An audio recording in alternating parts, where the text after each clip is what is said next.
अस्सलाम वालेकुम dear students and viewers. उम्मीद करता हूँ आप लोग खैर खैरत से होंगे, ठीक ठाक होंगे। स्टूडेंट, जैसे कि आप लोगों को पता है, सेकेंड ईयर इनऑर्गेनिक केमिस्ट्री का chapter number 1 and S and fee block elements चल रहा है। तो आज इसका टॉपिक है हमारे पास ट्रेंड इन आयोनाइजेशन एनर्जी। तो मेरा नाम है अतीकुल्ला और आप देख रहे हो अपना YouTube channel chemistry factory, trend in ionisation energy. Student, the what is ionisation energy? Ionisation का मतलब क्या है कि किसी भी एटम का आयन में चेंज होना, आयन बनना, इस अमल को हम आयनाइजेशन कहते हैं। आयनाइजेशन कहते हैं, सही है। तो ये आयनाइजेशन जो जब होगा तो वो आयनाइजेशन यानी कोई एटम जब आयन में तब्दील हो जाएगा तो इसके लिए कुछ अमाउंट ऑफ एनर्जी रिक्वायर्ड होती है। तो the amount of energy required to remove loosely held electron from one mole isolated gaseous atoms to form monopositive ion is called ionization energy। Energy की वो मकदार जो कि रिक्वायर्ड होती है कि खारिज करे सुस्ती से जुड़े हुए इलेक्ट्रॉन फ्राम वन मोल, किसी भी एटम के वैलेंस शेल में जो सुस्ती से जुड़े हुए इलेक्ट्रॉन होती है, from one mole of isolated gaseous atoms to form monopositive ion, एक मोल आइसोलेटेड गैसियस एटम से और इसको चेंज करें मोनोपॉजिटिव आयन में। मोनोपॉजिटिव का मतलब होता है स्टूडेंट जिस पर वन चार्ज हो, वन प्लस चार्ज हो, सही है। इसको क्या कहते हैं? उस अमाउंट ऑफ एनर्जी को हम आयनाइजेशन एनर्जी कहते हैं। Student, the ionisation energy is represented by I E. Ionisation energy को हम आई ई से रिप्रेजेंट करते हैं। एग्जांपल हमारे पास है, फॉर एग्जांपल आपके x x mole of gases है, ये कुछ अमाउंट ऑफ एनर्जी जज़ब करके ये मोनोपॉजिटिव आयन बन जाएगा उसी गैसियस एटम का, प्लस वन इलेक्ट्रॉन को रिमूव करके। तो एग्जांपल में हमारे पास सोडियम है। सोडियम, जब सोडियम एटम से सोडियम आयन में तब्दील हो जाएगा तो तब आपके पास क्या बन जाएगा? ये सोडियम आयन बनेगा और वन इलेक्ट्रॉन देगा। इस वक्त जो आयनाइजेशन एनर्जी है जो कि रिक्वायर्ड है वो 496 किलो जूल पर मोल है। स्टूडेंट, याद रखना होगा कि वन मोल सोडियम को जब तुम क्या करते हो, आयनाइज करते हो, तो तब तुम्हें 496 किलो जूल पर मोल एनर्जी देना होगी वन मोल के। एग्जांपल है तुम्हारे पास इधर सोडियम का, तो इसका मैंने ये एटम ड्रा किया है। पहले शेल में 2, दूसरे शेल में 8, आखिरी शेल में 1 इलेक्ट्रॉन। ये इस एक इलेक्ट्रॉन को इस वैलेंस शेल से निकालने के लिए जितनी अमाउंट ऑफ एनर्जी दरकार है, सही है, इसको हम क्या कहते हैं? आयनाइजेशन एनर्जी कहते हैं। Types of ionisation energy, number A हमारे पास है first ionisation energy. First ionisation energy क्या है? फर्स्ट आयनाइजेशन एनर्जी किसी भी एटम के वैलेंस शेल में मौजूद पहले इलेक्ट्रॉन को निकालने के लिए जितनी अमाउंट ऑफ एनर्जी दरकार होती है, इसको हम फर्स्ट आयनाइजेशन एनर्जी कहते हैं। स्टूडेंट, क्या कह रहा हूँ कि किसी भी एटम के न्यूक्लियस वैलेंस शेल में, किसी भी एटम के वैलेंस शेल से पहले इलेक्ट्रॉन को निकालने के लिए जितनी अमाउंट ऑफ एनर्जी दरकार होती है, इसको हम फर्स्ट आयनाइजेशन एनर्जी कहते हैं। The minimum amount of energy required to remove first electron from an isolated gaseous atom is called first ionisation energy. सही है स्टूडेंट।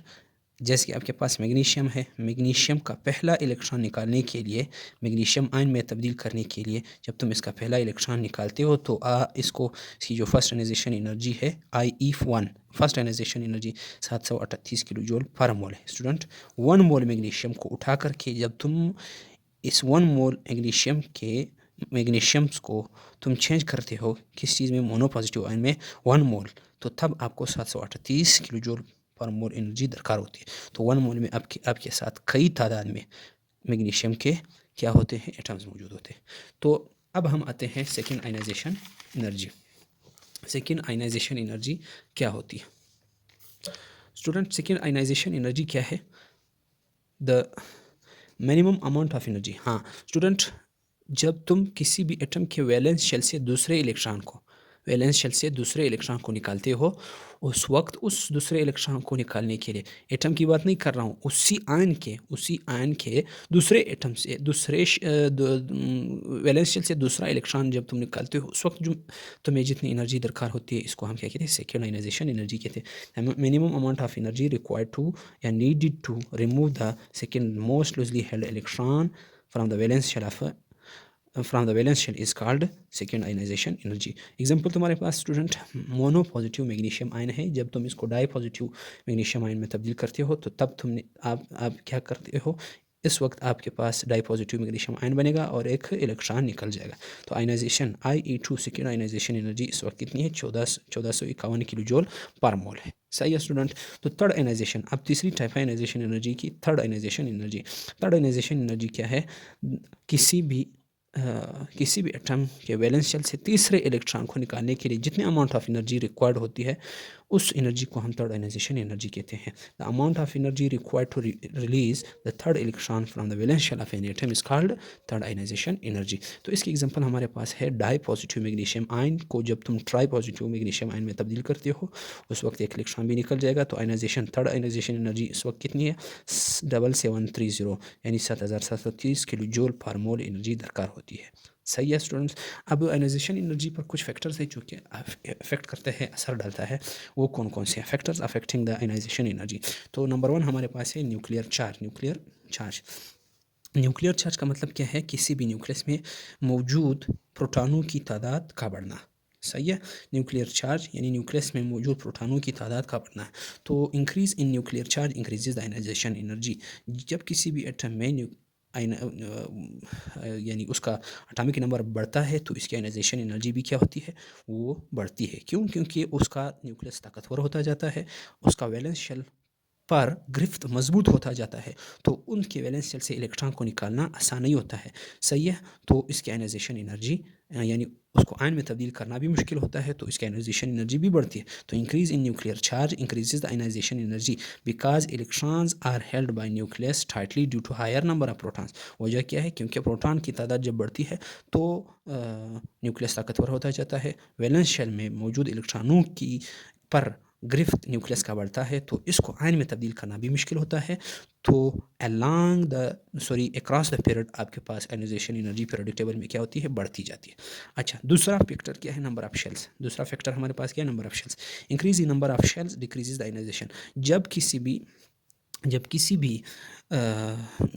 जब नंबर ऑफ शेल्स बढ़ते हैं तो आयनाइजेशन एनर्जी क्या होती है? वो कम होती जाती है। यानी डाउन द ग्रुप, जब हम पीरियोडिक टेबल में डाउन द ग्रुप आते हैं, ऊपर से नीचे आते जाते हैं, तो हमारे पास शेल्स की तादाद क्या होती है? बढ़ती जाती है। तो उस वक्त हमारे पास आयनाइजेशन एनर्जी ग्रेजुअली क्या होती है? वो कम होती जाती है। वजह? क्योंकि न्यूक्लियस और आखिरी शेल के दरमियान फासला बढ़ता है, तो फासला बढ़ने की वजह से न्यूक्लियस का उस आखिरी शेल में मौजूद इलेक्ट्रॉन पर गिरफ्त सुस्त होता है, वो कमज़ोर होता जाता है। तो इस वजह से इसकी आयनाइजेशन एनर्जी भी क्या है? कम होती जाती है। Increase in number of shell decrease the ionisation. जब नंबर ऑफ शेल्स बढ़ते हैं तो आयनाइजेशन एनर्जी क्या होती है? कम होती जाती है। Due to increase the distance from the valence shell of valence electron from the nucleus। वजह क्या है? क्योंकि डिस्टेंस बढ़ती है वैलेंस इलेक्ट्रॉन का न्यूक्लियस से। सही है स्टूडेंट। अच्छा, इसके बाद हमारे पास है तीसरा इफेक्ट क्या है? स्क्रीनिंग इफेक्ट या शेल्डिंग इफेक्ट। स्क्रीन का मतलब होता है दूर जाना, स्क्रीनिंग का मतलब क्या है? दूर जाना। The higher the electron shielding from the nucleus less will be the ionisation. जितना इलेक्ट्रॉन दूर जाता है न्यूक्लियस से उतना आयनाइजेशन एनर्जी भी क्या होती है? लेस होती है। आयनाइजेशन एनर्जी भी क्या होती है? लेस होती है। समझ गए student. Orbital type. The type of orbital also affect the ionisation energy. Orbital हमारे पास SPDF ऑर्बिटल्स होते हैं, SPDF ऑर्बिटल्स होते हैं, वो भी असर डालता है आयनाइजेशन एनर्जी पर। किस तरह? The type of orbital also affect ionisation energy. जो ऑर्बिटल टाइप है वो भी आयनाइजेशन एनर्जी पर असर डालता है। The S orbital required higher energy than other due to spherical shape. अब S ऑर्बिटल चूंकि न्यूक्लियस के आसपास मौजूद होता है, आसपास पूरा फैला हुआ होता है, हर तरफ से जो है इस पर न्यूक्लियस जो है वो क्या करता है? वो फोर्स लगाता है, तो उनसे इलेक्ट्रॉन निकालना मुश्किल होता है। उसी वजह से इन की आयनाइजेशन एनर्जी क्या है? वो ज़्यादा है। लेकिन बाकी PDF जो है वो कॉम्प्लिकेटेड है, कोई डबल है, कोई डबल है, कोई कॉम्प्लिकेटेड है। सही है। तो वो न्यूक्लियस से क्या है? दूर होता है। इसकी एक ख़ास रेगुलर अरेंजमेंट नहीं है। सही है। वो सिर्फ एक्सिस पर मौजूद होते हैं, तो वो दूर होते हैं। दूर होने की वजह से जो है उसका उससे इलेक्ट्रॉन निकालना क्या है? आसान है। अच्छा, नंबर 4 आपके पास है इलेक्ट्रॉनिक कन्फिग्रेशन। पांचवा आपके पास क्या है? Electronic configuration. Half filled and completely filled orbitals are more stable than partially filled orbital and required high energy. अब हाफ फील्ड और कम्प्लीटली फील्ड ऑर्बिटल्स जो है वो स्टेबल ज़्यादा होते हैं। स्टेबिलिटी की वजह से उनसे इलेक्ट्रॉन निकालना भी मुश्किल होता है। अगर इलेक्ट्रॉन निकालना मुश्किल होगा तो तब आपके पास जो है उसकी आयनाइजेशन एनर्जी भी क्या होगी? ज़्यादा होगी।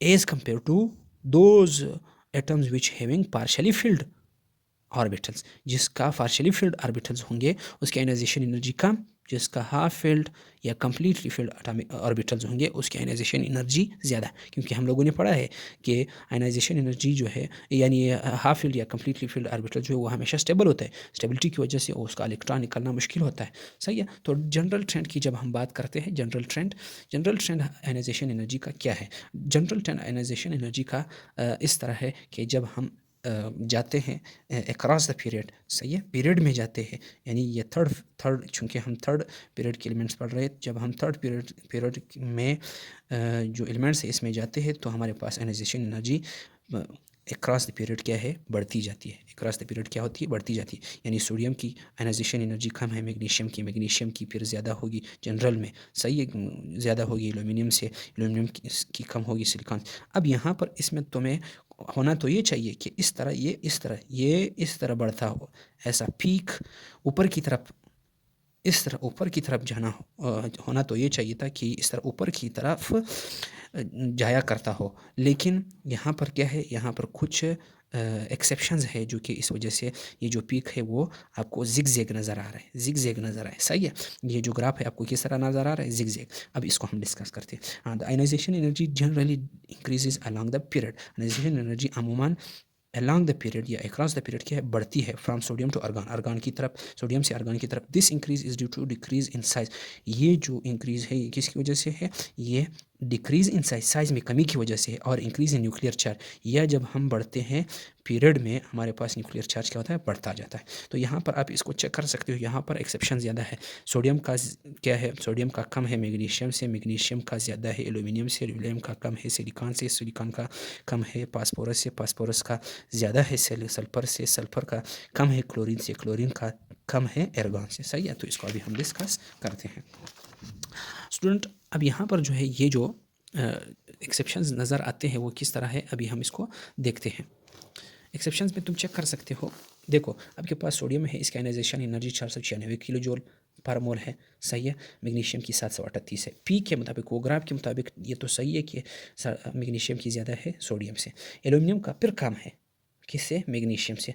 अब इसकी वजह क्या है, यहाँ पर वही हाफ फिल्ड और कम्प्लीटली फिल्ड एटॉमिक ऑर्बिटल्स की इन्वॉल्वमेंट है। मैग्नीशियम का जो ऑर्बिटल है, मैग्नीशियम का जो एटॉमिक ऑर्बिटल है वो क्या है, वो हाफ फिल्ड है, कम्प्लीटली फिल्ड है। सही है। जैसे कि मैग्नीशियम में तुम चेक कर सकते हो, आपके पास magnesium 1s2 2s2 2p6 3s2, S में कितने आ रहे हैं, 2 आ रहे हैं, आखिरी एस में कितने आ रहे हैं, 2। तो ये कम्प्लीटली फिल्ड है। एल्यूमिनियम का क्या, 1s2 2s2 2p6 3s2 3p1, ये पार्शली फिल्ड है, 3p1 पार्शली फिल्ड है। तो इस वजह से एल्यूमिनियम का आयनाइजेशन एनर्जी क्या है, मैग्नीशियम से कम है। सही है। क्यों, क्योंकि मैग्नीशियम स्टेबल है, एल्यूमिनियम क्या है, अनस्टेबल है। सही है। और इसी तरह सिलिकॉन और फास्फोरस, सिलिकॉन का फिर क्या है, वो ज़्यादा है, किससे, एल्यूमिनियम से। यहाँ पर फिर एक्सेप्शन है, फास्फोरस का कम है किस चीज़ से, सल्फर से। फास्फोरस का क्या है, ज़्यादा है सल्फर से। उसकी वजह भी क्या है, उसकी वजह भी यही हाफ फील्ड और complete half field atomic orbital. Phosphorus में यहाँ पर तुम चेक कर सकते हो 1s2 2s2 2p6 3s2 3p3। अब ये किसका है, फास्फोरस का। तो ये पी जो है ये हाफ फील्ड है। पी में कितने आते हैं टोटल, पी में 6 आते हैं। टोटल इलेक्ट्रॉन कितने आते हैं, 6। लेकिन यहाँ पर कितने, 3, तो हाफ फील्ड हो गया।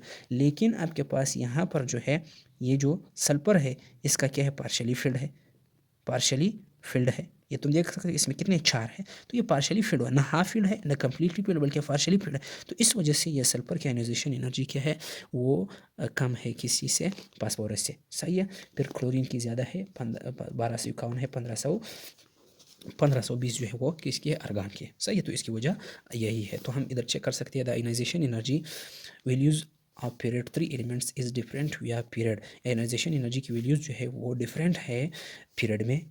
इट फर्स्ट इंक्रीजेस, पहले ये क्या होती है, बढ़ती है, सोडियम टू मैग्नीशियम बढ़ती है, फिर एल्यूमिनियम में कम होती है। सही है। Then decreases and again increasing, और पहले ये क्या होती है, बढ़ती है, फिर कम होती है, फिर बढ़ती जाती है। The metal sodium magnesium aluminium have small values of ionisation. यह सोडियम मैग्नीशियम एल्यूमिनियम की जो आयनाइजेशन एनर्जी की वैल्यूज है क्या है, कम है। But the aluminium have less ionisation energy than magnesium. Aluminium की जो आयनाइजेशन एनर्जी है वो मैग्नीशियम से कम है, because magnesium have stable electronic configuration. उसकी वजह क्या है, क्योंकि मैग्नीशियम की इलेक्ट्रॉनिक कन्फिग्रेशन क्या है, स्टेबल है, और एल्यूमिनियम की क्या है, अनस्टेबल है। 3s2 while aluminum 3s2 3p1 the 3p of aluminium is higher in energy 3p जो है वो एल्यूमिनियम की हायर इन एनर्जी है and is away from the nucleus और न्यूक्लियस से दूर है nucleus hence can easily remove electron यानी p जो है ये न्यूक्लियस से दूर है सही है एस न्यूक्लियस के करीब है p जो है वो न्यूक्लियस से दूर है इनसे इलेक्ट्रॉन निकलना आसान है the non metal silicon phosphorus silver argon have high ionisation energies values but the ionisation of energy of phosphorus is greater than simple why same is the case here also electronic configuration यहाँ पर फिर यही case है जो कि हम लोगों ने डिस्कस किया स्टूडेंट ट्रेंड इन इलेक्ट्रोनेगेटिविटी इसको अगले लेक्चर में हम डिस्कस करेंगे स्टूडेंट उम्मीद करता हूँ आप लोगों को ये लेक्चर समझ आ जाए पसंद आ जाए तो अगर लेक्चर समझ आ जाए पसंद आ जाए तो आप लोगों से रिक्वेस्ट है कि चैनल को सब्सक्राइब करें बेल आइकन को प्रेस करें ताकि नए आने वाली वीडियोस की नोटिफिकेशन आपको मिलते रहे तब तक इजाज़त चाहता हूँ अल्लाह हाफिज़।